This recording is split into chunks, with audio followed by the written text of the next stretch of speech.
All right, what is going on, everyone, and welcome back to Mets Weekly. We are live at this very moment on YouTube and on X to discuss the latest news, rumors, reports regarding, we all know what it's regarding, the top guy that is on the market, who the Mets are in the mix for. We talked about this yesterday. I was here solo. We will get into all of it. I'm joined here by Frank, but we'll get to that guy in a second. Before we do that, I just want to remind everyone to subscribe to the Mets Weekly YouTube channel for weekly episodes of our show that is recorded live every Monday night, typically at 7 p.m. It's been a little bit crazy this past week where we've kind of jumped off the schedule, but we all know that Juan Soto is pretty much keeping things up, such as that. For those of you watching or listening on playback, you want to join the conversation in the future, make sure to turn on those post notifications to know when we go live, as well as multiple videos that we usually put out all off-season long, which we have some in the works. For those of you in the live chat as of right now, we love reading your comments, your questions, your concerns. We're going to do this in kind of a mailbag type of style for this stream, so we're not going to be starring many. We'll just pull things up when we can pull things up because we don't have much of a formulated show for today. And of course, make sure to follow Mets Weekly on X and on TikTok for future content over there. And for our audio listeners, make sure to follow us on all your favorite listening platforms for the audio version of podcast episodes that go up at 9 a.m. the following day. So, without further ado, let's get into all of the craziness. Now, there are comments flying in and out, reports, rumors, things going back and forth of what has been going on with the Juan Soto saga. It is pretty much a 24/7 attraction, as it should be, with him being as good as he is. But we did have some other news that did come through, and we will get into that in a second. But this is definitely escalated to the point where, again, like I have at the bottom here, and I'll go to you, Frank. I mean, 72 hours, we're going to know where Juan Soto is going to end up. Will it be the Mets? Will it be the Yankees? Will it be Boston, Toronto, Los Angeles? Will he just take the qualifying offer from the Yankees, because he just wants to prove himself even more? Yeah, so he already declined the qualifying offer. That deadline happened, so that we would know that won't happen. But overall, it's exciting. I mean, we're getting really, really close down to that final decision that we've all been waiting for since the offseason started. I mean, that's really what we've been talking about. That's been the talk of everybody all over the place. And not only is it important for the Mets, but I keep saying this, it's important for all of baseball. I feel like, as we know, there are 5 teams that are very involved. And it just feels like a lot of the other free agents are just waiting to see, particularly with the hitters, are waiting to see what happens with Juan Soto before everyone else can get moved. Because it's like we said, if Soto doesn't go to the Mets, that increased the odds of Pete Alonso maybe coming back. So it's like Alonso's market is affected. How many suitors are for Santander right now, depending on who gets Soto? So not only is this holding up the Mets, but you feel like it's holding up all of Major League Baseball. So you feel like once this gets out of the way, now this stove should heat up a little bit. We should see some more things happening all across the sport of baseball. I mean, when you look at what has been going on, you've had a flurry of few moves that have come through, and I think that you're definitely like you're waiting for something big to happen, even though you know that the winter meetings are the big thing here that we're all waiting for, which is going to start on December 8th, 9th. It's going to be about 4 days in regards to that. And I think that when we all kind of anticipate this one date, we know that there is still going to have to be someone who sets the market as the top guy. And we know that the top guy is going to be Juan Soto, even though we have quite a bit of stars that are on the market, especially for this offseason, which was definitely anticipated as much as it was. I'm pretty sure we had a report from, I don't know who it was. Maybe it was Rosenthal. Maybe it was Feinstein. I'm not sure who it was. But they said once Soto signs, the floodgates are going to open and it's going to be mayhem. Because I feel like when the market is pretty much set for Juan Soto, the other teams, let's say Soto goes back to the Yankees, that opens up, well, Boston for Santander or Toronto for Santander. I mean, we have quite a pivot shift after Juan Soto as well, because it's going to get even crazier. To be honest, there might be a time where, let's say the Mets, let's say they sign Juan Soto. Let's say they sign Juan Soto. Could it be possible that they just sign somebody else as well, just like right afterwards? Like it's possible that it can go that quick, because this is such a this is a star that is, at the top of the chart right now, and compared to everybody else, he's in a different stratosphere, and that's kind of how you feel. Where there's some teams bringing in these backup plans. Maybe it's possible that happens, but I mean, it's really exciting to think that, maybe there is a win for everybody, but we know who the top prize is, and that being Juan Soto, who can definitely set up your franchise for, years and years and years to come. Yeah, I think maybe not so much a free agency signing, but I could see the possibility of a trade being a lot more likely. Once you know that I have Juan Soto, okay, now I can move to some other things. It's like if I were to trade Starling Marte, there's people that talk about you trade for Arizona for Jordan Montgomery. It's a lot easier to do that trade knowing that I already have an outfielder to replace Marte signed, then now I can just trade him away and get something else back that can help me out. Or it's like, okay, now that I got Soto, I don't need to spend big in starting pitching, so I can make a trade for a starting pitcher. I just feel like that's maybe where you have an agreement in place with two teams, and they're just waiting for the Mets to be like, to give them the green light to say, okay, go. I can see that being a little more likely, where a trade could already be in the works, but we just don't know it yet. But overall, like we said, a lot of teams, they're just kind of waiting to see what happens here. I do have a feeling of if the Mets were to miss out on Juan Soto, because I feel like with Mets fans, we do expect the worst sometimes. It happens. I see some people typing in the chat right now of the worst case scenarios, but I do have an idea of who the pivot is going to be, and I will save it if it happens, and if we end up missing out on somebody like Juan Soto, because right now it looks like all these teams have an equal chance, maybe aside from the Dodgers, but the Dodgers can be the Dodgers and just do something stupid or ridiculous because they're the Dodgers. Because right now what we heard from Rosenthal saying that the Dodgers are not over $600 million. It probably is just $600 million from the Dodgers right now, but over $600 million is with the Mets, the Red Sox, the Yankees, and the Blue Jays. We even had reports about that. We were actually talking about this before the stream started about is it possible, is it possible that the Blue Jays maybe are the richest deal? We saw Buster Olney say something on Foul Territory, saying that the Jays are really aggressive in free agency right now. They're even connected to Corbin Burns as well. He also said that they reek of desperation. So it's possible that maybe he's not the destination for Soto, but they're going to make it they might make it a little bit challenging for him to turn that down. But when it comes to the overall bidding on Juan Soto, Jeff Passan kind of settled everything down last night on ESPN, kind of talking about how, he is going to be meeting with those teams this weekend, and he will decide, as no later than the start of the winter meetings on Monday, which is basically, 72 hour range, maybe give or take a few. And, we also had, Olney also confirmed this, that it's possible that you have 15 years, $750 million being the, richest contract in the history of the game being dealt out to somebody like Juan Soto. And when you hear 15 years, 750, that was the deal that I would have been willing to just slap on the table, because you're in too deep as of right now. But hearing something like that, and you don't know if it is actually true, but again, these are guys, both from ESPN, both confirming the same thing. Jeff Passan, we know, who is, probably the most trustworthy of them all. From what I'm hearing here, it's like, offer that.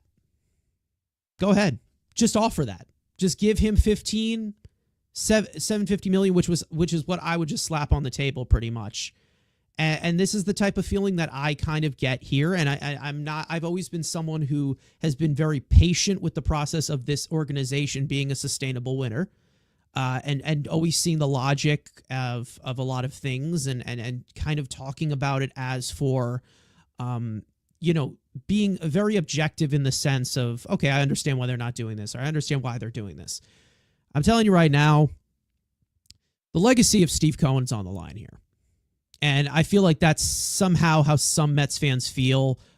Can be a little bit more brash in that situation. But at this point, if you're not going to spend the fuck you money on Soto, who are you going to spend it on? This is it. This is it. And I'll tell you right now, and if it is shown that we don't have a decent amount of the highest offer that was considered, I don't know, maybe the Jays have a different type of currency because they're in Canada. Canada is a very weird country. There goes our Canadian viewers. But when it comes to the whole situation with the Mets, I'm cutting the cord when it comes to Cohen if this doesn't happen where they offer the most money, which I do think that he's going to go to the highest bidder because this is what you hire Scott Boras for.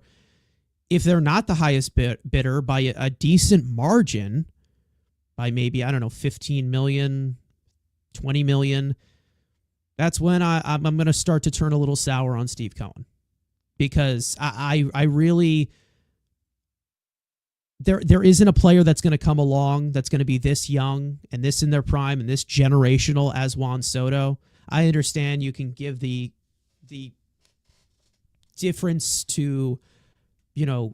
somebody like Shohei Ohtani, who, in that market, it just didn't line up. It didn't line up with Stearns coming in here, evaluating the franchise of what they can do, of who's in the future. They had the whole timeline with Pete Alonso, all that stuff. It was all complicated at that current moment. And Stearns definitely had to come in here and, sprinkle some dust in some areas and other areas to make, a deep team and make his impression. Now this just lines up perfectly. It lines up way too perfectly. Money came off the books in the offseason. Tons of money came off the books in the offseason. The outfield, we know that there is one guy that we prefer to replace and not play right field. And right now, and you also have the flexibility of Steve Cohen. And I'm not going to put Stearns under the bus if this ends up being a different thing, because this all has to do with it being a Boras client, with it being Juan Soto, with how generational of a player he is. This is up to Steve Cohen. How far is he willing to go? And how far he is willing to go, to be honest, I don't think any price is too big now.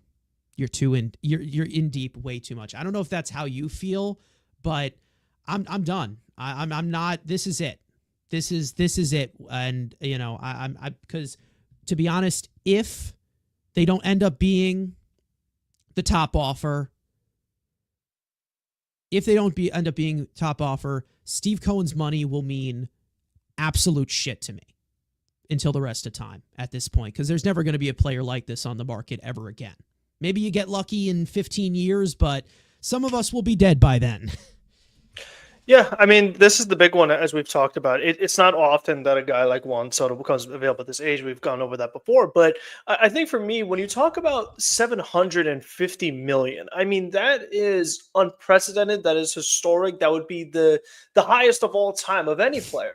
And, when Ohtani got $700 million, and we call it is $700 million, but with how much it's deferred, it's kind of not like $700 million in a weird way, based off what is currently on this year's Dodgers payroll books. It's kind of not $700 million. It's more like billions with what he's going to be making. Exactly. With what they're going to be making back by marketing him. I mean, yes. So you have that going on, but also Ohtani pitches. And while Juan Soto is obviously great, I mean, don't get me wrong, he's top 5 player in the league hitter-wise to me, he doesn't pitch. So I think when we talk about like overall value, at this point, it's not so much like, okay, well, this is what Juan Soto's worth.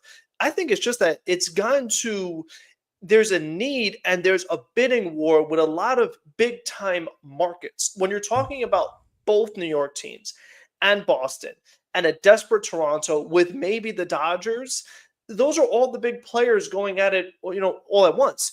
If it was just the Mets that were interested or just the Yankees or whatever, I don't think we're reaching that 750 million mark because then you're bidding against yourself. And we know he already turned down a very nice deal from the Nationals way back when he was a younger player. But overall, I think when you get to 750 million, that's more so just from a bidding war standpoint. I don't think it's more so just the value. It's like, I want him more than my competitor. And, it's more so on the Yankees perspective, because the other teams that are going to be finalists are in their division. Meanwhile, if the Dodgers are not really in the equation because they're so far under the number, all these teams are in the American League, so it doesn't have as much of a deal to the Mets. And another thing for the Yankees, like, this is a team that traded for him, like you said yesterday, knowing that he's a rental. You gave up some nice pieces to not retain him, and you don't win the World Series. That's pretty bad. That definitely is really badly for the Yankees. So they need him bad, but we've talked about this before with the contracts they already have committed. If we're talking 15 years, 750 million, and you're a team that while you don't spend crazy like the way the Dodgers do, it's a tough pill for the Yankees to swallow with the current Steinbrenner that is running the helm and the actual money that he has available to him compared to maybe a Steve Cohen. So I feel like we said, this is the guy that Steve Cohen really wants. I feel like some Met fans, as far as how much pressure they want to put on Steve Cohen, how they feel about him, I would still consider what happened with Correa. That was a done deal. I mean, Correa said yes. Mets said yes. Medicals eventually made the Mets say no. So that would have been another $300 million contract for your team. Yamamoto, you offered a very fair deal. He decided to go to the Dodgers. More convenient for him. Wants to be with Ohtani, maybe. Okay, fine. The Mets have offered plenty of big contracts, but what I've always liked is that when they offer 300 million plus and someone doesn't take it, they don't say, okay, well, let me just get the next best available guy and give him the same offer just because I need to get somebody. They clearly have this mindset where they evaluate a player. If they really want him, they're going to offer the most. If they get him, great. If they don't, then they're just going to wait for the next really good guy that they like a lot to offer a lot of money to. So I think, would it tarnish Cohen's legacy if he's not the highest bidder? Definitely. But I think overall, like you said, too many things align in the Mets' favor right now with how good the team is at this current moment, the age of Juan Soto, and how much money the Mets have committed at this current moment to their team, which isn't all that much when you think about it. This is the time to just go crazy and offer a ridiculous contract. And hopefully there's a lot of deferrals so that it doesn't prevent you from making those other moves. Because like we said, as great as Soto is, and you're offering this amount of money. And I do think there will be. There definitely will be. He doesn't guarantee you anything. I mean, he doesn't even guarantee you beating the Dodgers. Like, you still need to do other things. So in order to do those things, you're going to need more money. So there needs to be some deferrals in there for sure. So you could still allow yourself to realistically add more to the ball club. So he's a great start, but as we know, he's not just, okay, we signed him, now we're all good. So there definitely still is more work that needs to be done. Yeah, I mean, we talked about this with, we talked about this with Correa 2 years ago, where bringing a guy in like him, it also makes a lot of the rest of this roster flexible and expandable as well. Like, there could have been other assets they probably could have brought in here, such as, we talked about, possibly trading Beatty or moving Beatty to the left field. Maybe they trade this guy and try to get some pitching, pitching for some quantity and move things around here and make a lot of transactions because of having Correa there for multiple years there. It obviously didn't end up happening, but when you look at Juan Soto, there's other things that you might also be able to consider, such as Starling Marte. What do you do with him? Do you make him somewhat of a DH? Also, we all know that even if you were to get somebody like Soto, they're going to need to find somebody to protect him. So whether that is bringing back Pete Alonso, whether that is Jock Peterson, which I've been asking for I don't know, 7 centuries. We know that they're going to have to bring in some more complementary pieces to do that, such as well. But to have that lockdown of Lindor and Soto, I mean, I'm perfectly fine with having those two guys locked down, because whether you agree or not, whether you think they're worth the money or not, because everyone is going to have to overpay with everything, no matter what. It looks like an overpay to everyone, to the typical man, because none of us touch this range of money whatsoever. But Soto and Lindor are two of the best players in all of baseball. And you could say the same thing about Soto and Judge, or Soto and Vladimir Guerrero Jr., Soto and Devers. Like, you can talk about those as well, but from the Mets' perspective, when you have the flexibility to do this, fucking do it. Like, that's the thing. I still will continue to have that feel of being a leverage horse, just because you're in competition with it being the Yankees, but I guess we're going to find out. Somebody in the chat said, newsflash, that Steve Cohen's money never meant shit. I guess we're going to find out in the next 72 hours. Let's just say that. I'm not agreeing with you. I'm not disagreeing with you in that regard. Let's actually get into the chat a little bit of what everybody has been saying, because there's so many different things, so many different angles that we can go off of. Lulu coming in here saying, first time watching you guys live. Usually watch on replay. Always enjoy your shows. Really appreciate that. Buzz Bass saying, if it's taking this long, he's probably going back to the Yankees. They always get their way. Listen, I think it was always going to be a long process. Like, it always was going to be something that's dragging out. We all know that Scott Boras loves his attention in this way. And he's a pain in the ass in that way. So let's just say that. Matt coming in here saying the larger the predictive bid gets, in this case, 15 years, $750 million today. The most confident he will be in a Met. I feel Cohen will go that high while other owners aren't willing to. It's possible because he could do it. He definitely could do it. The thing is, we haven't seen him do it yet. We haven't seen him just drive everything out of the water. We saw with Yamamoto, he matched the offer. It was the same offer as the Dodgers. Correa was such a weird situation where we got him at 3 a.m. So I really wouldn't put that in that category. So we really haven't seen him flex the wallet here. And I feel like this is the time where he's going to be able to do it. Mega Chrissy coming in here saying the only way the Mets don't get Soto is if he takes less money. He's going to offer the most. If 20 million or so isn't enough, he'll go up to 50 or more. I mean, I hope. And saying, I'm not worried. I'm 99% sure he'll be a Met. And listen, I hope that the confidence does boost in that way. We'll see what happens in that regard, because you just never know how far he's willing to go. And I always said that this is going to be the big factor for Cohen. How far is he willing to go from the other offers? Like, how far would he be willing to do something such as going 50 million, going 70 million over?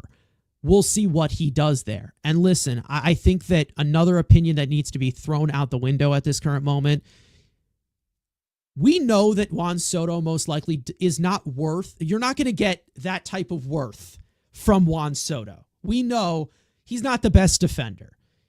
We know how good of a player he is. He's one of the best in all of baseball. He is in his prime right now. There is no contract that you are going to be happy with if he ends up going to the Mets. You will never be happy with the contract.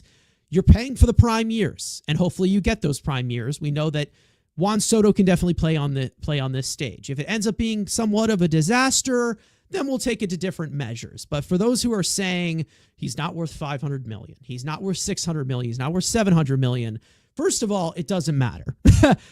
Second of all, it's all of how they kind of construct this team around him and Francisco Lindor. And I feel like we're also going to talk about that with the pivot, because I know exactly who the Mets possibly could pivot to if they get Soto. I know who the Mets could possibly pivot to if they don't get Soto. We all have these Plan B plans. But again, the Mets are in too deep at this current moment. If you want Steve Cohen to establish his presence here, and I'm pretty sure Andy Martino actually went specific with this early on today. He said this is their chance to establish themselves in not just in baseball, just in New York in general, because it's not really anything to do with, oh, the Yankees win, we always lose. Not really much to do with that, but it's also just kind of scooching over a seat for that Steinbrenner thing that has always been a thing for that legacy forever. Like that has been a thing for a long time. Steinbrenner likes a player, he goes and gets it. The Yankees like a player, they go and get him. This is also getting Juan Soto. It's not really for bragging rights for me because I only care about what the Mets do, but you would be taking him away from the Yankees. This would be quite a statement made. And that's not the main reason why to do it, just to rub it in the Yankees' faces. That's not really what I care about. But once again, Juan Soto is Juan Soto. You're not going to see a player like this. And I feel like it just lines up the best way. And I said this yesterday when we were live. I said it, these types of pillars come in. If they come across your desk, it looks like Cohen has gotten his pillars, even though he has really not gotten, everybody on the market. And I'm sure we would love to see him be more aggressive than he already has been. But when it comes to the pillars, he got his franchise face in Francisco Lindor. He got his guy in David Stearns, who's been talked about multiple times. He got his, long tenure manager here in Carlos Mendoza, who I believe is a big factor for this team, more than pretty much any manager is to any team right now, because he's such a big part of this new thing they're trying to bring up. Now you get to 2025. Soto lines up here with money coming off the books. I mean, that's where it is lined up right here. And this is it. I mean, this is the next pillar to come through for this franchise to get into that sustainable winning, because we just have not seen that yet. And hopefully it's not the mindset of after 2022 where they're just bringing everybody back and they regressed. If you're not getting better, you're getting worse. We say this all the time.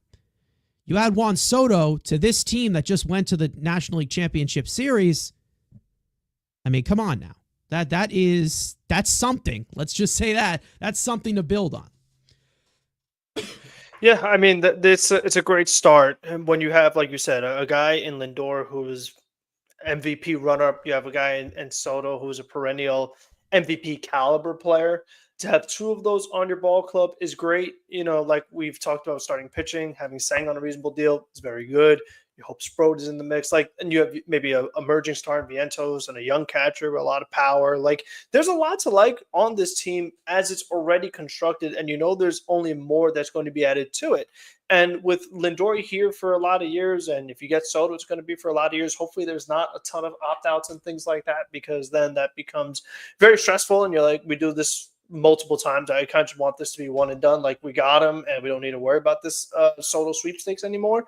But I just think overall that if you have those guys for such a long period of time, you give yourself a chance for a long time. And then you're just kind of trying to add those other, we call complementary pieces, long-term at reasonable deals, build that sustained winning. That is really what should be the ultimate goal, is just making sure that you have a chance every year. Like we've talked about so much in the Met history of, you did it one year and then all the other years, there was nothing there. You weren't able to build on it. That's what we want to see, is that this team could show that continuing of improvement year after year is just very, very important. And someone of Soto's caliber allows you to do that. I mean, he is that good, but like you said, protecting him is going to be very important, because if you want to make sure that you get the 700, whatever it is, your top dollar value out of him, he needs to be protected. Especially in the case of Juan Soto. I mean, you can say that for any star player, but especially with Juan Soto, with how willing he is to take the walk. I mean, he has that unmatched discipline and eye at the plate that he's totally willing to walk. I mean, even with a guy who could win the MVP in Aaron Judge batting behind him, teams were still walking Soto a whole ton because Judge was struggling in the postseason. So you have got to make sure that, Soto is going to be on base. I know to some fans, and, me as an old man, you may look at the batting average and you say, oh, the guy hits 285. How could he be worth max money? He's not a great hitter. But when I tell you one of the best on base percentages you'll ever see, always over 400, all of a sudden you're like, wait a minute, this guy's always doing something for me offensively. So if Soto is on base very frequently, this gives you a lot of chances for scoring. So when Soto does get on base via walk, that's one base he's not going to steal. So he's going to be at first base and stay there. You need to get some guys that bring him around home plate. It cannot be singles hitters. It needs to be true power hitters that, teams are going to be careful with Soto, just in general. But you want the pitcher to be even extra careful because they say to themselves, okay, well, if I walk Soto, now I got to face this next guy with a runner on and maybe Lindor's on already. It just changes the entire dynamic, the entire game plan of what an opposing team does against you. So that's kind of those underlying things where people may look at certain stuff and be like, oh, is Soto really that good? If you surround him with a very good lineup that's deep, you could get a lot out of him. Yeah. I mean, somebody brought this up. True Row, I think I said that correctly, saying you can splash 50 million AAV on Soto and theoretically have $1 million left to spend. Not to mention, I don't think there's definitely going to be deferred money on this. So they're probably going to put the luxury tax hit. Maybe it's like 40 million, 38 million, something like that of deferred payments because the Mets are going to have to work it around if they were to end up signing Soto to that incredible amount. They're going to have to defer money. I mean, they just have to. They even did do yes, we know that the Dodgers have pretty much been abusing it, but let's not forget they also did the deferred money for Edwin Diaz. What was it, a few years ago? Which, to be honest, it kind of reimbursed them when he did get hurt, and it kind of put them in a better situation for that. But when it came to, when they arranged these contracts, that really, it's all really has to do with the AAV at the current moment, because you know that every single year in and year out, for I don't know, maybe for the next 6 or 7 years, if you were to bring in Juan Soto, he is going to produce at a ridiculous level. And I know there's always the pessimistic guys, people that will always like, oh, well, he gets a big contract and he just stops. This guy is a 26-year-old free agent right now. I mean, again, this is just a one-of-a-kind type of thing that you're looking at. Now, there is some other things that I do want to get into in regards to the Soto stuff, but I do want to push it aside for now because we did get one little piece of news in the Mets category, and that being Luis Severino. Luis Severino has now moved on to greener pastures such as money, and the the Athletics of Sacramento resignated for temporary holdings. Put that on a t-shirt. Sign Luis Severino to a 3-year, $67 million deal. And with that, him getting the qualifying offer, the Mets will get a 4th-round draft pick in compensation to that. And the A's spent money, and it is the richest contract. It is the richest contract in A's history, in franchise history. One little tidbit of information: I believe that the next wealthiest contract was $66 million, given to ours truly, Eric Chavez. So, Luis Severino, moving on, going to the Athletics. I can't say Oakland because apparently they're not Oakland anymore. I have a little bit of a different take on this, and not really anything in regards to the Mets perspective, but Frank, I know you have a lot to say in regards to this. I'll tell you, I was just, I wasn't home when this happened. I'm like, am I reading this correctly? The A's? Okay, interesting. So what is it? It's 3 years, $67 million, and a player option in year 3. So that means it is pretty much fully guaranteed to him if he wants it. Yeah, this is just confusing to me. It's confusing to me from every angle. I'm confused what the Athletics are doing. I'm confused what Severino is doing, and I'm just a little confused with what the Mets are doing, because when people say, "Oh, well, Severino hates the money," I mean, look at that contract. That's the biggest in Oakland A's history. The New York Mets offered Luis Severino $21 million for this season via the qualifying offer. And Luis Severino declined that qualifying offer because he said, you know what? I can make more than $21 million. So what is he going to make? $22.3 million.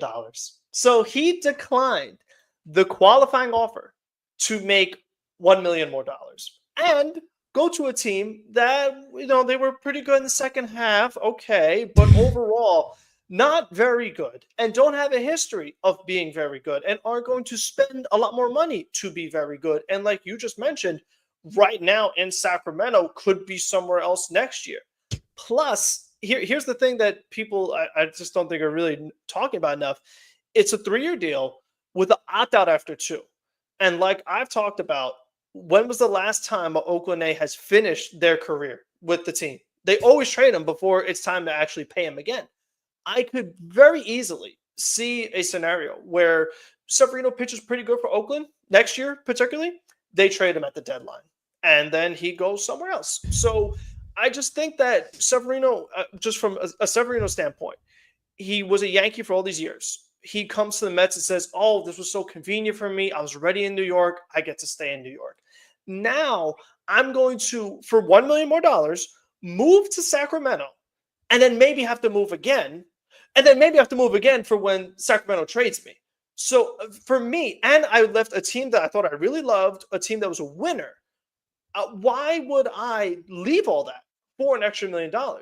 And then from the Mets standpoint, if I offered this guy $21 million and he left me for $22 million, if I liked him enough to pay him 21, why didn't I just pay him 22 to keep the guy?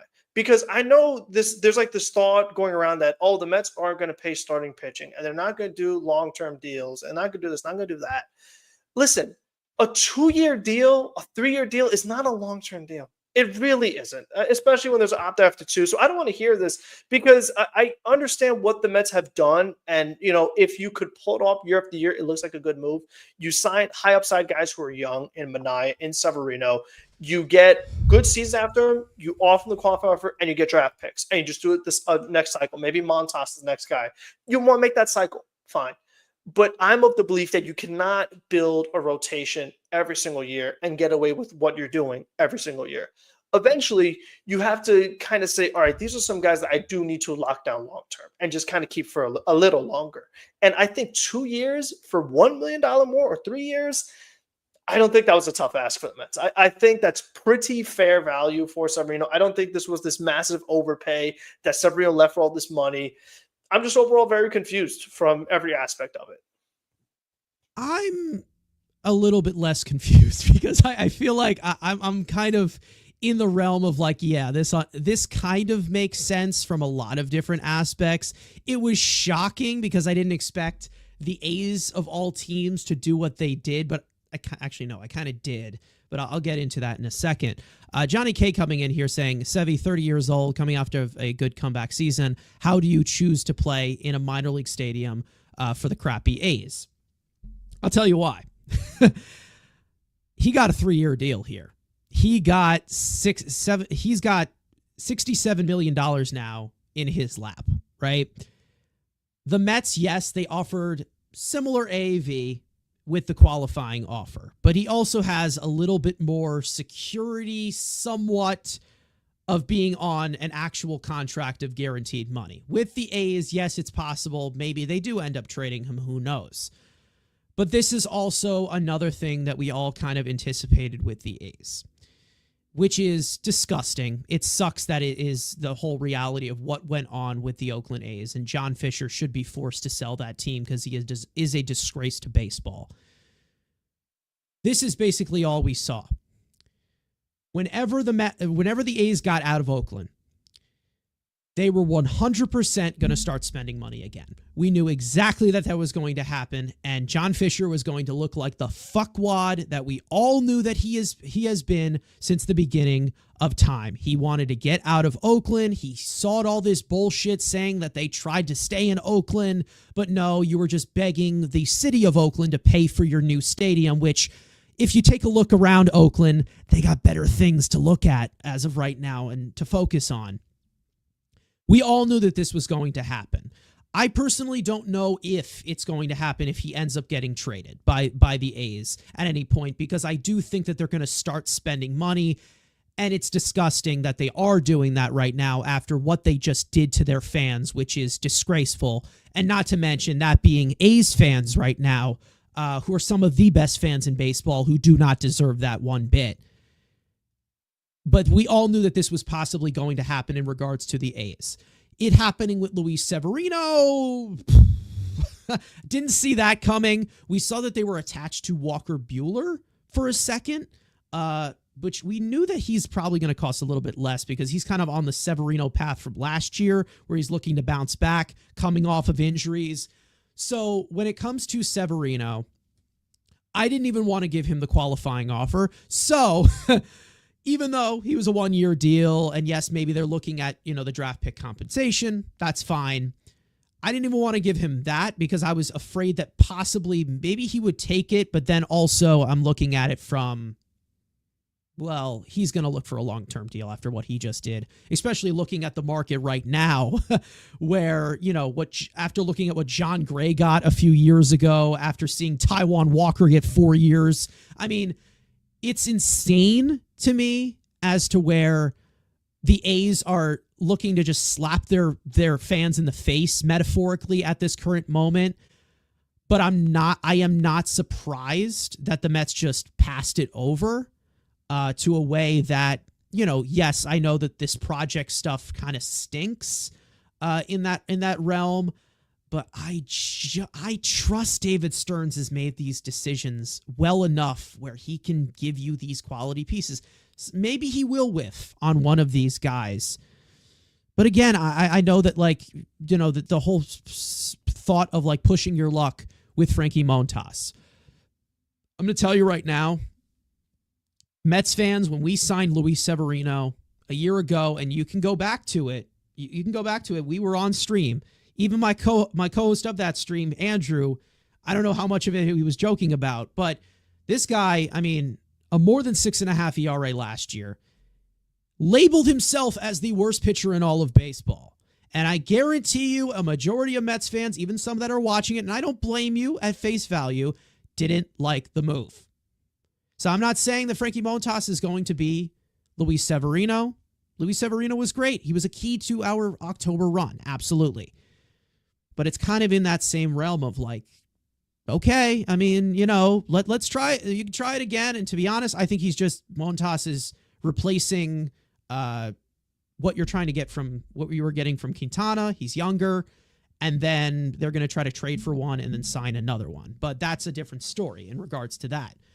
And then there's also this. This is what I mean with the A's. They're being pieces of shit right now. This is what John Fisher was expected to do. We've had a lot of people talk about, well, he's going to move and then he's going to spend money like nothing happened. Trust me, A's fans are going to remember what you did.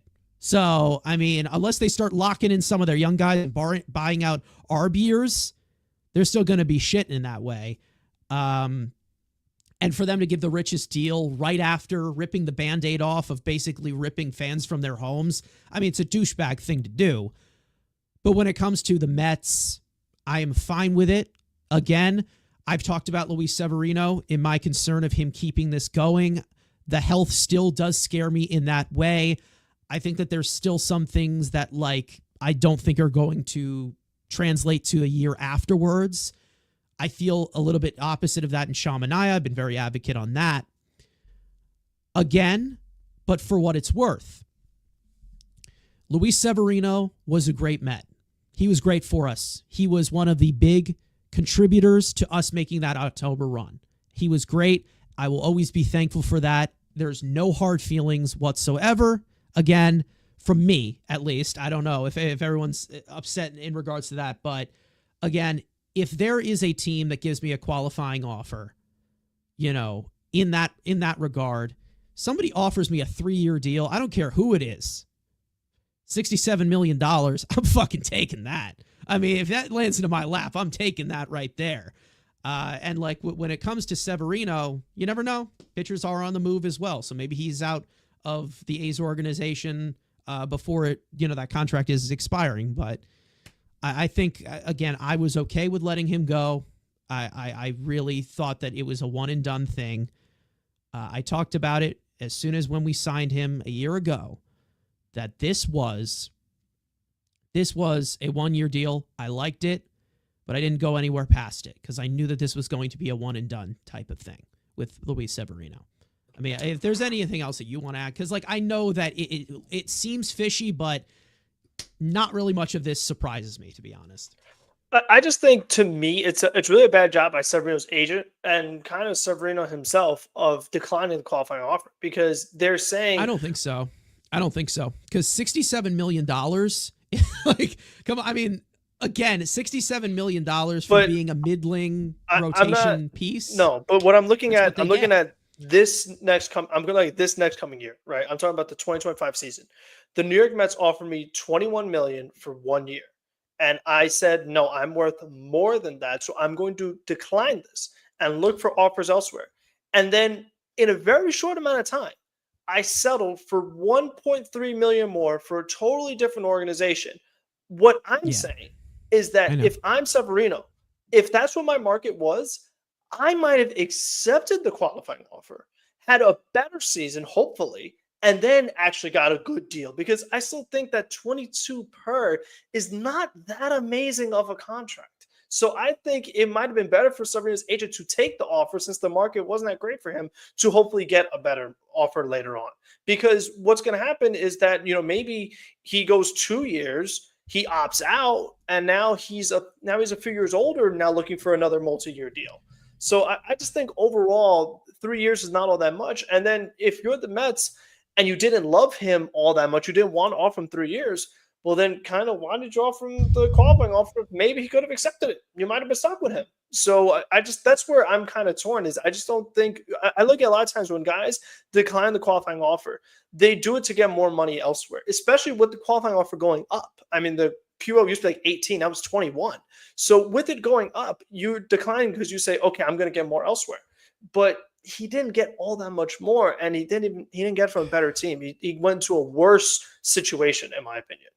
I think the thought of it right now is the fact that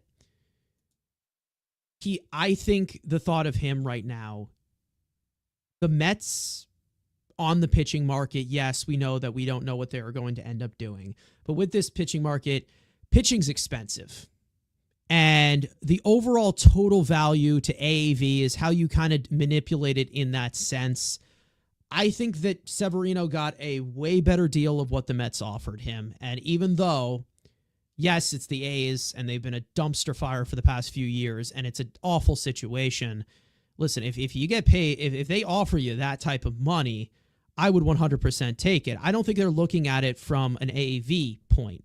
That is more of just how he is valued, because I do think that he is valued in that way where he's a number 3 in a rotation, which is what $21 to $21 million usually gets you, around that range. I think he just wanted a little bit more of the security of money that he can make, because maybe there's a possibility that, maybe he just doesn't pitch as good as he did last year, which is this concern that I fucking have about him.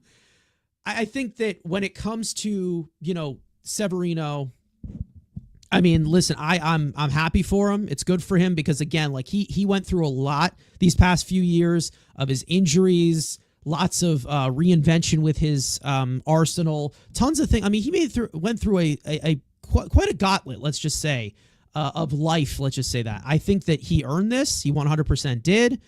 But like I've said multiple times, I ain't giving him that. I am not giving him that. And I was still hesitant to even give him the qualifying offer, to be honest.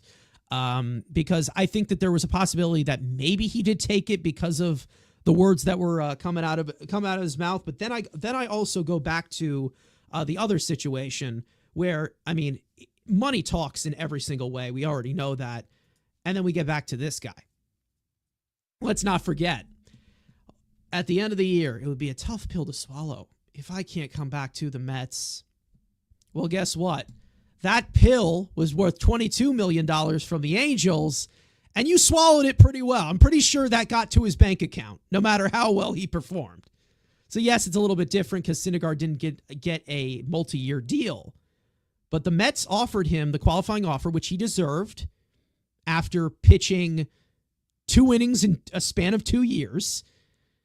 The Angels gave him more. Then he just left. Out of here. Left.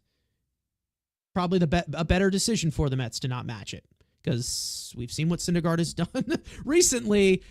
He is awful now. He's out of the league at this current moment. So I'm not saying that Severino is going to be out of the league, because I still think he is a good pitcher. But again, I just, that's the type of stuff I'm just not paying. I'm not giving it to him. And listen, I think it's a lot different, when it comes to a guy like Sean Manaea, who also got a quite lucrative deal, which I'm a little scared to know what the A's actually offered him. I'm scared of what the A's are offering a player. I mean, this is insane. It's Freaky Friday at this current moment. But I mean, I think at this point, that's it. And I prepared in the way that Severino was not going to be here next year. I knew that this was going to be a one and done, or expected this to be a one and done, and it was. So there you go.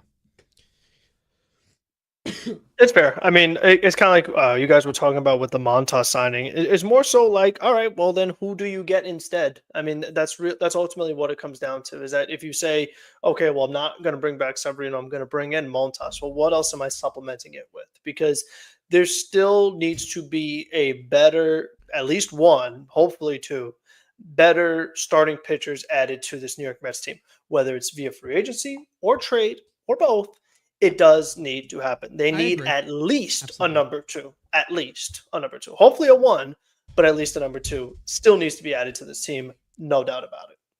I've talked about it many, many times before, and I will continue to say it.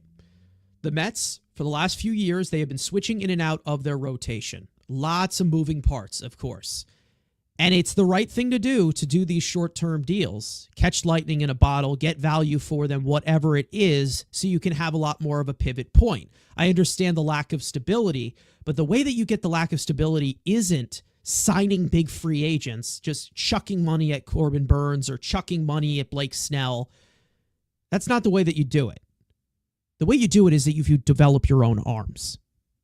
And that's what they're going to have to do. And if they can't develop those arms, they're going to have to keep doing this. And then some people are going to be like, oh, well, we can't catch lightning in a bottle. Develop your own fucking pitching then, because it is expensive. It is so damn expensive. Not every single time that a Corbin Burns hits the market, we're just going to be there to give him $45 million a year and call it a day. It's just not a way to run the team. It's not a sustainable way to run the team in terms of the rotation, because, again, if you're talking about free agency of your rotation right now, let's say you pay an ace, which Kodai Senga, I still consider him an ace. $35 million probably you're going to give to an ace. A frontline piece, I don't know, $27, $28 million, maybe even $30 million in that regard. A mid-rotation piece, what Severino just got, $21 to $25 million, $21 to $23 million. Less than $20 million is your starting pitcher 4. Starting pitcher 5, very similar to what, I don't know, Taijuan Walker got, $15 million, $13 million if you want to say, and maybe inflate that a little bit of what Severino got last year. It's expensive. It's an expensive market. I mean, I don't know what to say at this point in regards to, giving $17 million, because I think I saw somebody, I don't know, it's like the Montas contract sucks. That's what he would get no matter what. Again, I understand you can look at it from face value that maybe he wasn't great. I mean, he had a near 5 earned run average last year. He wasn't fantastic. There's still upside there as to where you can get some of the value. But as a starting pitcher 4, that's kind of how, that's kind of how you kind of look at it. I think that's pretty much the easy way to look at it. And I think that you do need to trust Stearns in that regard. Excuse me. But anyways, Rosie K saying Mets have to bring Manaea back. I do think that Manaea is probably the best path as of right now, signing him and then maybe going to the trade market, specifically that arm in Seattle that I do really like on the trade market, because I think that he covers a lot of bases from, being a frontline starter and giving you innings and being a workhorse. But I digress in that way. When it comes to the pitching staff, I didn't see Severino. Severino I saw as a little bit less likely to stay.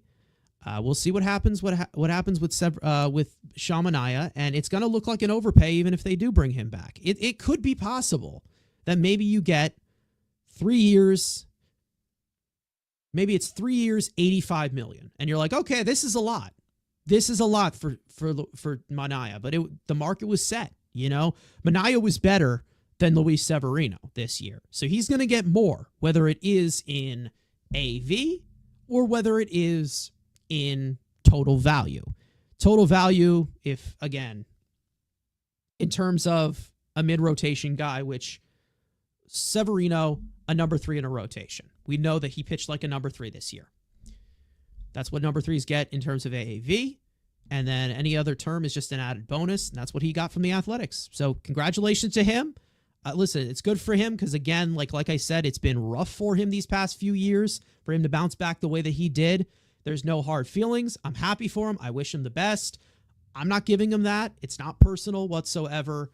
Again, I think that, this whole thing regarding, well, he wanted to be back and he liked being here with this organization. $67 million will change that. 100%. It will change that completely. Again, baseball's a business in that way. I don't know how to really say it, and I understand the frustration. I get it, but again, I think that this is pretty much kind of what I expected from all aspects. Where he was going to get paid, and I wasn't really willing to be that team that paid him that type of amount because I'm not giving 3 hard years to somebody like Luis Severino. It's just not going to happen. Walter coming in here saying, and we can actually get into this topic for a little bit. How do you feel about a six-man rotation of sign and trade a frontline starter, sign and trade a frontline starter, Senga, Montas, Peterson, and Holmes? Now, Clay Holmes we did talk about yesterday a little bit when I was here. I know that was a topic of discussion that a lot of people were jumping off the rails of regarding Clay Holmes and bringing him in as a possible starting pitcher with the Mets' interest. Here's how I feel. I'll put out my statement and I'll go to you on this. I don't hate it, but it's going to have to be a 6-man rotation for him to ramp up in that way. I think that he has great stuff. I think that the connection between whether it is Carlos Mendoza or that pitching coach they brought in with pitch design, I think that will definitely help, but it's not going to be proven in that way. It's something to think about. I personally would go after Sean Manaea. That's just my preference because I think that he can sustain and be a middle of the rotation type of guy. But if you're looking at a guy like Clay Holmes, that's kind of the type of guy that you would probably add in here when you're trying to go back to a 6-man rotation, because there was a look of a 6-man rotation last year, but Senga was not healthy for it, so they didn't really need to do it. So I don't know what your thoughts on this are. I know that you have some criticisms of Clay Holmes, the reliever, but as a starter, listen, your guy Seth Lugo, he turned out pretty well in Kansas City when they gave him that contract, so who knows?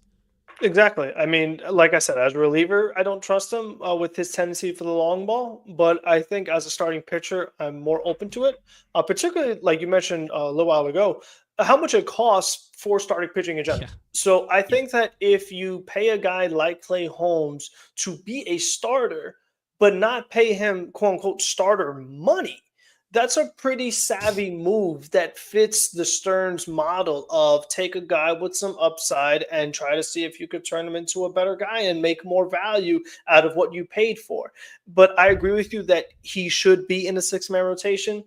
And honestly, I think the Mets kind of need to do a 6-man rotation anyway, especially if Senga is going to be here. Yeah. Number one, they needed a 6-man rotation regardless for Senga with his transition coming from Japan, their days of rest, that whole ordeal. But also the injuries that Senga had last year. Like, I talked Yeah. about earlier, he had multiple injuries this year. So I think in an effort to try to keep him a little healthier, a 6-man rotation is always a good idea. We've talked about the benefits of it a ton during the course of the season on this podcast. So I think Clay Holmes makes a perfectly fine number 6 starter as a guy that, maybe you build him up to be at least 4 innings and then 5 innings and then see where it goes. I think you Yeah. can get pretty good value out of that. And that's the kind of guy I would probably be looking for in a 6-man. So I definitely like that move. I got no quarrels about it. I'm all for it.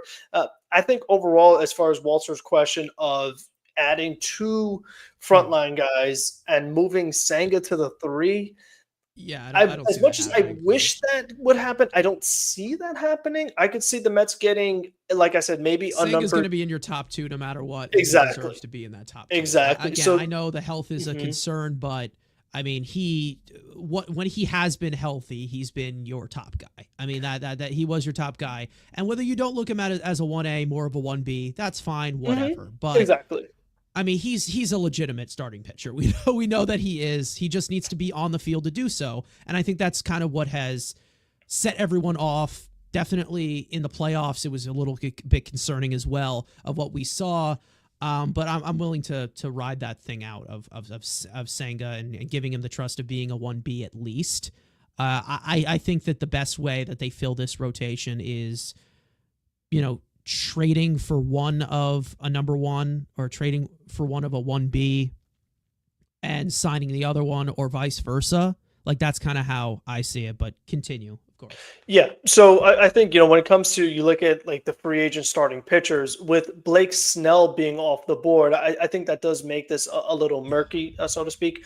And I feel that, let's say the Mets get Soto. I mean, I guess we have to play that scenario for my point. But if the Mets get Soto, they're not getting Corbin Burns. Like, that is not an option. I think even Max Fried is a bit unrealistic if you have Soto. So, like you said, if you're going to get a 1B, and obviously I love a guy like Freddie Peralta, he would have to be via trade and have a much more, and you're able to get a guy who's 1B talent at not 1B price for the contract. Now, yes, you're going to have to part with some young pieces, and depending who that is, we'll get into if it happens. But I think overall, with how everything is shaping up and the way the market's set up, the 1B would have to be via trade, and then your mid rotation piece that's in front of Montas, that's like that number 3 guy, would have to be in free agency. Now, whether that's our buddy Evaldi or somebody else, we'll see. Another guy we talked about, Shane Bieber, I still like him as a 1-year candidate. Lorenzen as maybe a 6 guy if you don't get someone like Clay Holmes.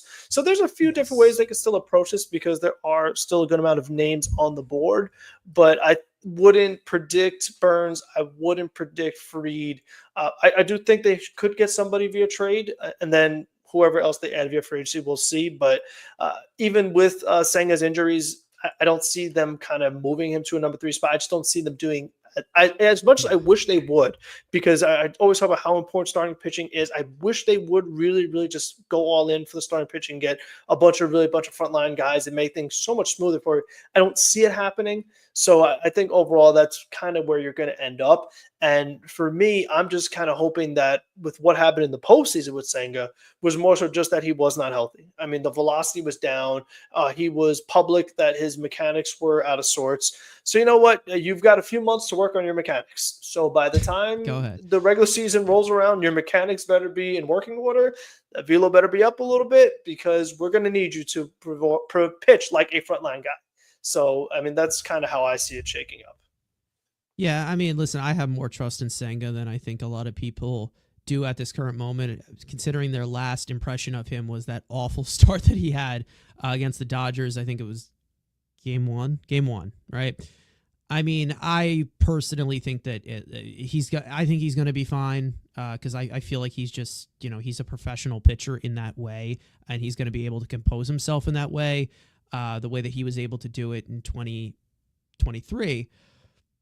That I'm not worried about. I'm okay if you want to bring in another frontline arm, if that makes people a little bit more comfortable in that way. I understand if you don't want Senga to be your number 1. And listen, I think injuries, again, that's very, very fair. again.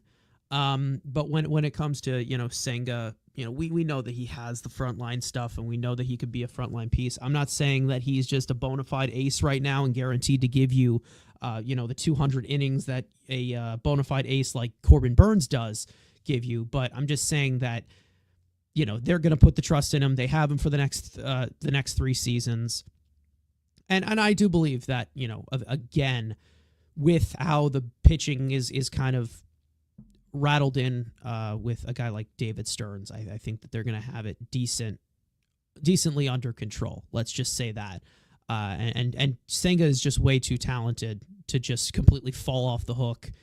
He just needs to be healthy. And listen, I think that when it comes to Senga and it comes to all of your arms, you take that risk with everyone. I mean, yes, we talk about some pitchers being more injured than others, and some guys are iron horses or whatever, but no matter what, as they age, as they get mileage on their arm, every single pitcher is injury prone. We talk about this all the time. The pitching motion is not a regular motion. So one little tweak, they are done. One time they are on top of the world. Jacob deGrom, incredible. The next, they're injured. They're out. They've been out for multiple years now. And I mean, that's literally it. And that's the main reason as to why, again, I'm not really that aggressive to just, let's get Corbin Burns. Let's get this guy. Let's get this top line guy. Let's go after every single guy right now. Be so aggressive because the Dodgers are doing it, even though they have a lot more of a plan laid out. I'm not aggressive to do that because I know that there is the risk involved and you have to stay flexible. And that's just my mindset on pitching because, there's only a few exceptions in that matter, and some of them are not available. Would I have taken the risk with Jacob deGrom a few years ago? I've been public and said that I would have. Didn't end up working out. So, again, that's it. Right here. Pitchers are like running backs. To be honest, I think they're even more fragile than running backs because every single thing, week to week, who's going to be healthy? Who's going to be out there? I mean, the amount of pitching injuries, especially running backs don't sign 10-year deals or 8-year deals or 7-year deals. So, no, they don't. Yes, they don't have as much value past age 30, but they don't sign. It's the long-term investment. Yeah. It's like that. It's the top 1%. It's the top 1% that get those types of deals. Yamamoto got the 12-year deal. He had injury history. We didn't know because, again, there was the adjustments from Japan as well. We didn't know. There's only like a few sets where it's like you'll find somebody who's going to be healthy and you can give this long-term deal to, and it's just, there's so many things that need to fall into place in order for a pitcher to give you what they give you. You just never know because one day they're dominant. The other day they're not as effective. The other day they're not healthy. That's just how it is. So that's how I look at it as to where frontline guy, I mean, great. He's out there. And if we get him, great. But there's always risk involved. And that's why I'm okay with, Frankie Montas for 2 years, Luis Severino for a year, Sean Manaea with an opt-out or something like that. I just don't want to be tied down to a disaster such as that. I just don't want to be in that realm of that. They gave a 5-year deal to Senga. Of course, he's making money of a starting pitcher 5 right now, but when it comes to just bringing in an overall rotation, again, you have to develop your own pitching.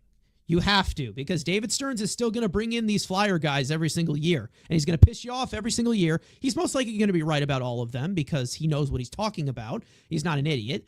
But when it comes to, bringing in some of these guys and plugging them into the rotation, why don't we develop some of our pitching? Let's see if Brandon Sproat pans out. Maybe you have somebody that goes into that rotation. Maybe if there's somebody else that pans out, Jonah Tong or something. Blade Tidwell has a bounce back. Who knows? There are guys that you could possibly find on the cheap who are your prospects that could pan out in that way. Jose Butto was not regarded as a highly ranked prospect. You still got quite value from him starting the way that he did, he had some quality for you. And now he's looking like a legitimate relief pitcher for you. So you need those homegrown guys. It needs to happen. That's the only way that you can do that, no matter what. I understand that the Dodgers just buy everyone and buy everything in sight, but they also have some homegrown talent as well. And that's what they built that foundation on as well.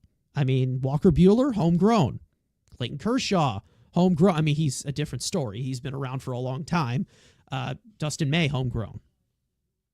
What was it? Who else? Gavin Stone, homegrown. I mean, there's tons there. And they need to have that type of foundation in order to do that. Mets don't have that yet.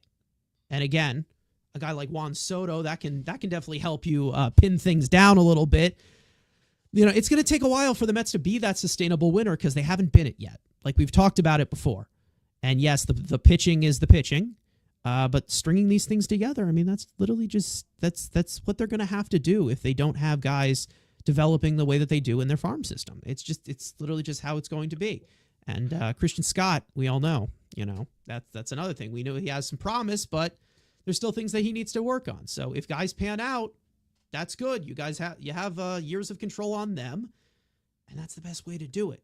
Guys who are young, guys who are cost controllable. You need that. Yeah, and Turo makes a good point about potentially trading Gilbert. I mean, I think that's something that you have to consider if you have a Juan Soto because of how long Nimmo is locked down for. So it's like if you have Nimmo locked down in one corner, you're gonna have Soto locked down in another corner for a few years before, if it is 15-year deal, eventually he will be a DH in those last few years, hopefully. Probably, yes. I hope that we can at least get a good amount of years in the outfield, even though he's not good out there. I understand the range and he's lazy and doesn't want to run into a wall. I get all that. But for now, he's going to have to play the outfield. But you are going to need, if Gilbert's going to be here, he's going to have to be in center field. And if he's not really a center fielder, and we know how much Stearns cares about really good defense in center field, if he's someone you have to trade to get that starting pitch that we're talking about to be your 1B, if it's a Crochet or somebody like that, I'm willing to do that. I would rather maybe put a Gilbert in than maybe a McLean or a Tongue or, some, like we said, just because of how important it is to have the young starting pitching and controllable team control. I might be more willing to do that. I mean, if I have to go, let's say off the top of my head, if I have to go Jet, Gilbert, Beatty, plus something else to get a Crochet, and I already have Soto, I'm considering that. I'm thinking about that deal. We'll see. I mean, I don't know. I think, listen, yes, there is guys who are in the farm system that, maybe they don't have a place here if they bring in player X or player Y. But, it's a good problem to have because you have those assets to move for other assets. I mean, that's why we always talk about never drafting for need or never bringing in for need or, those are assets that are valuable. Those are pieces, that you could maybe plug in if they earn the job or, maybe you trade them away. I think that even though the Dodgers are loaded up on pitching right now, it's not like they have no other pitchers in their farm system. They have other pitching there, even though they have, the superstars in, Mookie Betts or Shohei Ohtani. It's not like they don't have, other guys who can hit in that. I mean, there's guys in the farm system like, the Mets have drafted first baseman multiple times these last few years. They didn't just not draft a first baseman because Pete Alonso is here. Well, how many times did we talk about how many infielders they've drafted? I mean, you talk about, Colin Houck while you already have a Jet, and then you add in an Acuna to the mix. You have a Ronnie. The best player you have all available. the other, 17-year-old, 18-year-olds, that you have that you've got via trade. They're also shortstops, but maybe you can move them to other positions. But with baseball, it's more so you take best player available. You always draft for a position because what you need right now, those guys are not going to be ready for a few years, and you might need something else in those few years that you drafted for way back when. So it's a little different. It's not so much like a football or basketball where it's like, oh, I need this position, let me just draft it. It doesn't necessarily work like that. But I think but just generally speaking, when you have a bunch of guys available, you go shortstop, outfield, starting pitching, because you can move a shortstop around. There's 3 outfield spots and a DH to some extent, and you're always going to need pitching. So I feel like just in general, those are always smart choices because eventually you probably are going to need one of those things. I mean, they're premium positions too. I mean, with pitching, it's pretty much become the premium position that it is now. And then, shortstop is usually the best athlete on the team, and we know defense up the middle and a premium position that gives you a lot of value. We know that Francisco Lindor brings you a lot of value as a shortstop from all aspects. It's definitely one of the most toolsy. Center field, premium position as well. We see a lot of catchers get drafted. We saw a lot of catchers get drafted in the first round these last few years. Adley Rutschman is one. Kevin Parada, who we won't even mention. We've seen a lot of catchers get drafted the way that they have. So, I mean, again, I think, but the thing is that in regards to the farm system, it's a good problem to have, because again, even if you have these guys who you don't draft for need, maybe another team needs that in some other regard, and you could trade for that. So again, it's always good to have the quantity of assets and not just, the quality of players. Let's build my fantasy team and cash out right afterwards. I mean, I think that's kind of something that flies a little bit below the shelf. So the next time when you see the Mets draft a shortstop, because we have Francisco Lindor, that doesn't mean that they don't know what they're doing. Okay, it's usually the best player available is what you go with, or the slot money or whatever. But I'm not here to talk about drafting in this whole realm of everything. But in regards to everything, I mean, we could swing back a little bit to Soto and everything that has been going on here. Another thing about another point that I can put out here is, with Drew Gilbert, I do think that he still has the leeway to play center field now. Tyrone Taylor, again, he's not an everyday player. Jose Siri, he's not a stalwart player again. They're going to find a way to give Drew Gilbert the leeway, and that's the main reason as to why they're not trading for Mike Trout right now. They're going to give the chance. They're going to give him the chance to do so. I do think that in regards to some of these other prospects, they're going to have to ship a certain second baseman out of here, but that's a different discussion for a different time. But as for with Soto, some other reports that have come up, I'm sure that we have had other things go on. The Boston Red Sox, who are in the Soto sweepstakes right now, it looks like they have requested a meeting with Boris and Soto where they will be given the price that would get a deal finalized. And in that article, I did see saying that there is some fear that Cohen would outbid them by $50 million or more in that regard. So we'll see what happens at this point. We also did get from John Heyman on the Michael Kay show about there being no indication that the Mets are blowing the field away. And like I said earlier, if they don't, that's going to lose you Juan Soto, personally. I think that's where he said, I don't know that there's going to be there is a major separation at this point. There is no indication that the Mets are blowing the field away on current Juan Soto offers. So you never know in regards to that. Troy saying, are we pulling an all-nighter stream? No, we will not be. But we will be going live. We probably will go live tomorrow because there's going to be tons of stuff that comes out once again. And probably will be going live every day until Soto signs. And that's pretty much going to do that in general. As for other things from John Heyman, saying he is leaning on the Yankees, but it is tough. It's a smidge edge to them, but the Yankees will not have the final say on Soto, which we did see was reported by Feinstein last night, and saying that, out of the blue, saying that the Yankees will have the final say. He also said that Hal won't match Cohen if the offer is $50 million more, which I think we all kind of saw coming. And I think that it all really just shows that the Mets should just offer that. But in regards to all of that, here's how I see it, and I'll throw it right back to you. The Mets don't have a say in this bidding. The Yankees don't have a say. The Red Sox, this is the Scott Boras show, and we are living in it right now. Okay, so I feel like there are some people that took it where, and I'm not saying this as a salty Mets fan, to be honest, because I don't think the Mets have any say either, even though they have the money of Cohen. I don't think they have the say either because, again, this is the Scott Boras show. Like, for anybody that doesn't know how this petulant asshat works in Scott Boras, he is running the show. He's maneuvering it. He's not going to go up to Hal Steinbrenner and say, oh, almighty Hal, almighty Yankees, please end this for me. He's enjoying this right now. This is his thing. This is Scott Boras. I don't know if that's the impression that you get, but it's like, I mean, come on. There's no team that is going to end things off unless there's, a matching to be done by pennies on the dollar. I mean, come on.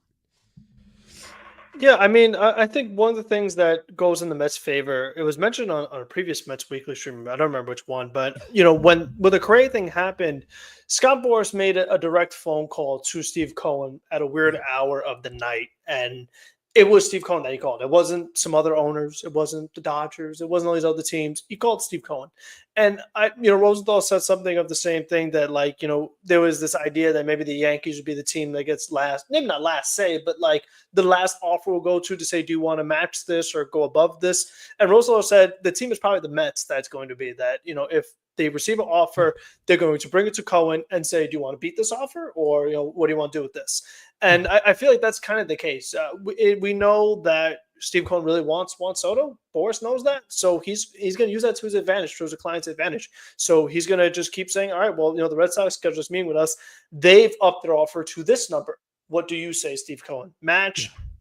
Don't match? Go above it? What do you want to do with it? So I feel like no matter what, it's still going to come back to the Mets. And then, it comes down to these other teams of, where I think it could get to a point of when does it reach a number when some teams get a little uncomfortable and say, you know what, we really like them, we're offering a lot, but we can't go that far. Like, I do wonder what is the magic number that it's once it hits this, it's okay, we're out. You got him, Steve Cohen, well done, we're pulling out right here. I do wonder where that number is. And, I understand the sense of urgency that the Red Sox want to get him. I was one of the first people to say, listen, you should have signed Mookie for half. That was your guy. Yeah. I don't know why all of a sudden now you want to be big spenders because you haven't really been big spenders lately. So that's kind of weird to me. With Toronto, you're a last place team that was 14 games under 500. And Toronto's books are not as clean as people might think. I mean, they do have quite a few multi-year deals. You have Springer. You have other guys like Barrios and Gossman. You're going to have to pay Vlad if you want to keep Vlad. That's going to be a big, big contract. So if the Blue Jays were to actually get in this mix and go over this $700 million number, it doesn't look too clean for them. And we're talking about the Mets still needing more than Juan Soto. The Blue Jays need more than a Juan Soto to actually be very competitive. So I think that, there are some teams where that's where we're saying that, if it hit that number for Toronto, I know they're desperate, but I'm I wonder where they'd be okay, we got some other things that we need to attend to. So that's kind of where I'm at. Yeah, Matt coming in here saying, I think anywhere over $700 million is where teams will get uncomfortable, which is why Cohen should offer $750 million. I think he's saving the big offer right at the end. It's possible that he does because maybe he is the last say, such as what Rosenthal said.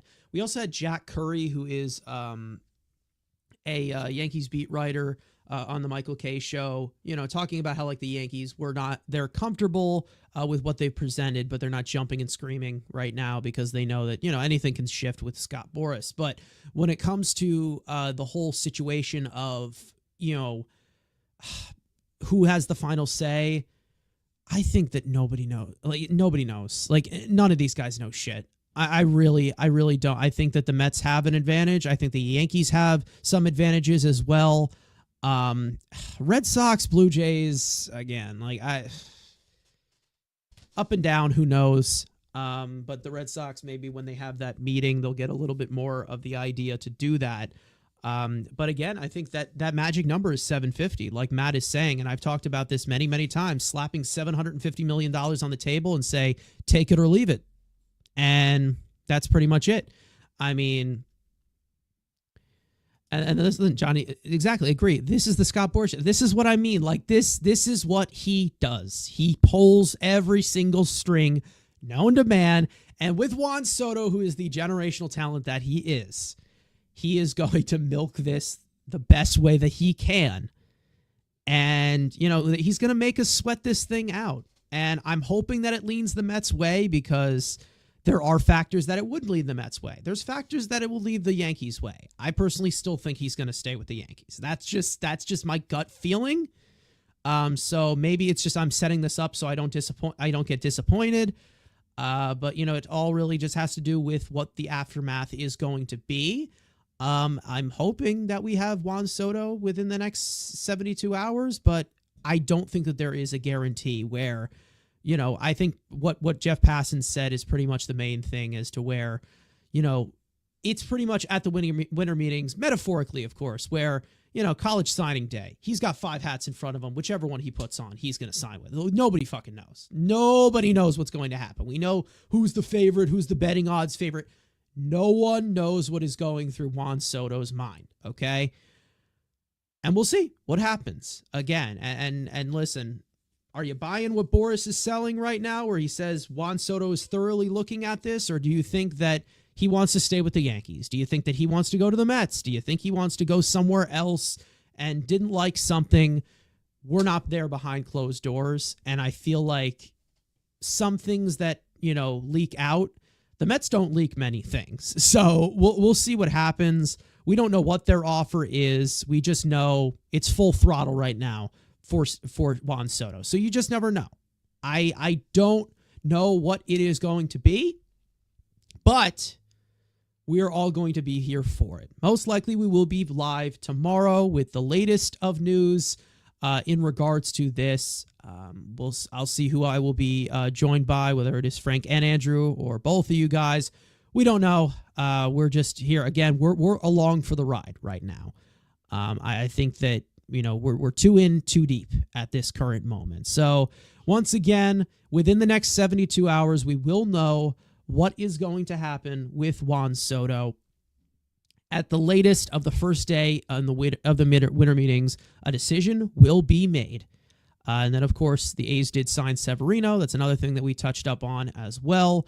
3 years, $67 million player option in the 3rd year. Congratulations to Severino. He's earned it. It's been a pleasure, Sevy. I doubt that you're watching, but as a message to him, it's been a pleasure. Thank you for everything. Big part to our playoff run last year, and it's time to move on. Anyways, we will see you guys next time, whether it is tomorrow or whether it is the next day, whether it is on the moon somewhere. I don't even know. The craziness is continuing. The Soto saga continues. And before we wrap this thing up, any last words, Frank? What do you think?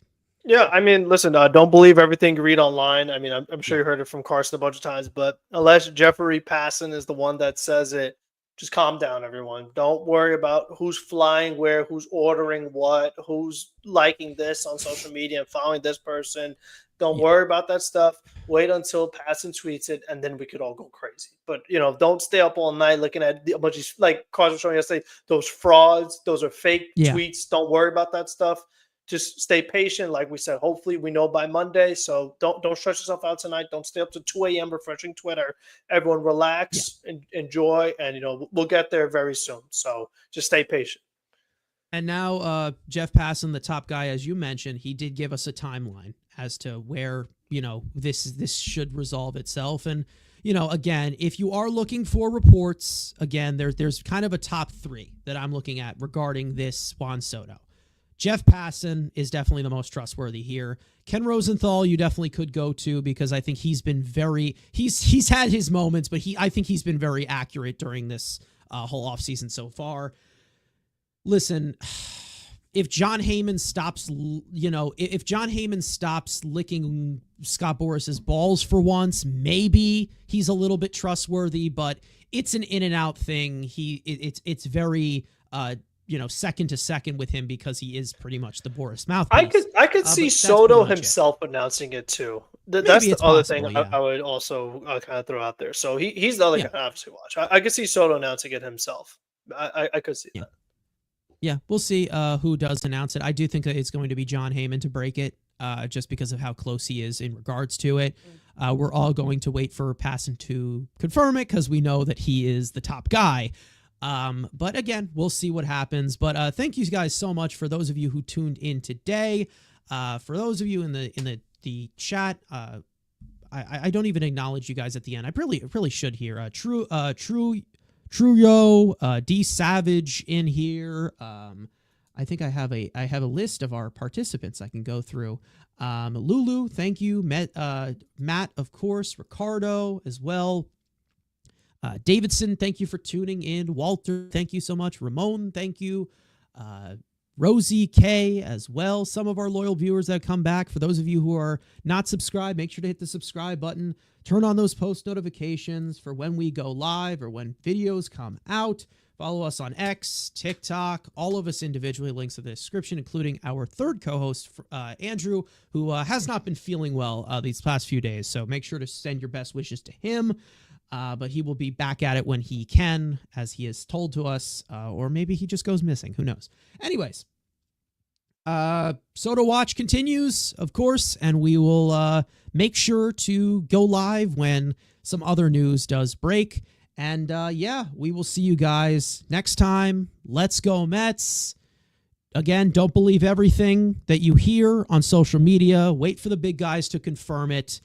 And hopefully Juan Soto is a Met. We're crossing our fingers. We would love for it to happen. Anyways, we will see you guys next time. Let's go Mets. And we will see you guys. Peace out.